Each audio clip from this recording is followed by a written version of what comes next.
Right, so the pelvic floor needs to be as strong as you possibly can get it, but that doesn't mean it needs to be short and tight. The pelvic floor functions like a trampoline, so you need it to be able to expand and contract all the way down, all the way up. If you look at the muscles in there, you'll be able to see there's a whole band of muscles that comes around and then some that come across. And these muscles are all tasked with keeping your pelvic floor organs and your internal organs held in like a hammock. When we breathe in naturally with the diaphragm, the pelvic floor descends, and when we breathe out, it naturally contracts because it's connected with fascial tissue. So it's important to link your breath to your pelvic floor contraction. So when you breathe in, you want to make sure that the pelvic floor relaxes and descends. If you go back to your breathing video, you'll remember the pebble in the pond. You want to imagine the pebble dropping all the way to the bottom, making sure that the pelvic floor releases all the way to the bottom and on both sides. When you contract, make sure to use your out breath and breathe out and contract the pelvic floor on the out breath, so that you can naturally work with your body's natural biotensegrity. So these are all the muscles that are there, and these are the ones you want to make sure are not short, tight, or weak.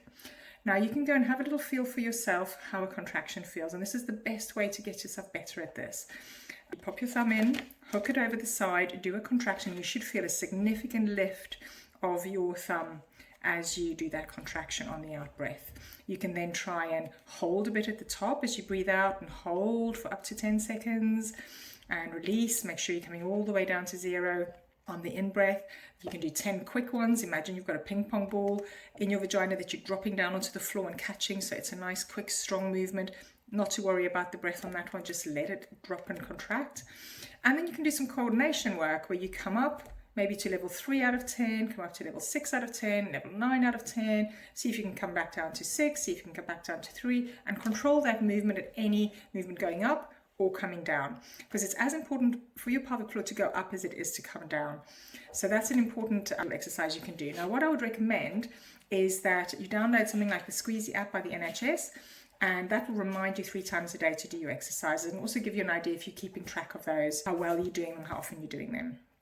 The other thing to remember is to do them in all different positions. Now, you want to be doing them lying down, so you're doing them right. You can do them sitting on the loose, so you can have a little go and feel if you're actually getting a contraction and a release. And the other thing is, if you just pop your thumb in, you should feel a significant squeeze as well. So not to worry in the beginning if you are a little bit weak. It will get stronger. These muscles are just muscles like any other muscles. You'll see from this, they are skeletal muscles. They're attached to bone and ligament, so they are no different to your biceps and your triceps. So when they're weak or torn or hurt in some way, it's no different for them to heal. So make them as strong as you can. A good pelvic floor is a healthy pelvic floor, and also gives you a better sensation on orgasm as well. So it's a win situation. No leaking, good orgasms. You're on to a winner. So the Squeezy app is the one thing. The different positions: lying down, sitting up, standing, and even standing on one leg. So if you're doing them 3 times a day, pick 3 of those positions and do them in all 3 positions. Don't get caught in the trap of always doing them lying down or sitting in the car. For the most part, the women I know are leaking when they're standing or when they're running. So if you're not doing your pelvic floor exercises in standing, or even single leg standing, which is where you would be if you were running or walking, you're not actually contracting those muscles as you should in that right position, because you could be absolutely fine if there's no pressure and all the organs are off it lying on your back. The minute those organs are sitting down on top of it, you might not have the strength. So make sure that you're doing them in all the different positions. Now, I might have asked you to do some internal massage or external massage. So again, exactly like I did before with your thumb. So right thumb for the left thumb for the right side. You can just do a very gentle pressure. I always say, imagine that you're trying to melt chocolate with your thumb. That's the pressure you want to use. You shouldn't feel any more than 3 out of 10 pain, and you're just going to release one side or the other, or both, depending on which side was tight for you. And I would always go check the contraction before and after. So do a contraction, feel what it feels like, do the massage, and go do another contraction. You'd be surprised at how effective just 3 minutes of work can be on an area to get that contraction much, much stronger. So if a muscle is sore and tight, it's not going to want to contract. It's no different. If it's a sore, tight pelvic floor muscle, it's not going to contract. So make sure you release it nicely. Don't dig in there. It's a delicate area. Give yourself a break. Nice soft pressure, but make sure that it's effective at the same time. If I've asked you to do any external work, it might be where you've had an episiotomy. So there's your lady bits. And normally the episiotomy is going to be somewhere around here.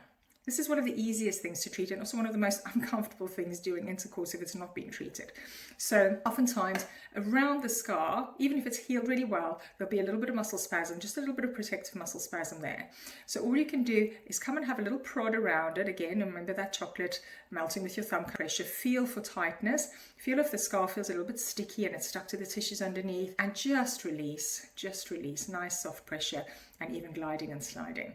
If you've got tightness sometimes all the way across the tissues, just massage them. So you can get into that every day, the external work, just do a little bit of release, or even before intercourse, just do some release work there as well. Whereas the internal massage, I don't want you to do more than 3 times a week for no more than 3 minutes on a side and no more than 3 out of 10 pain.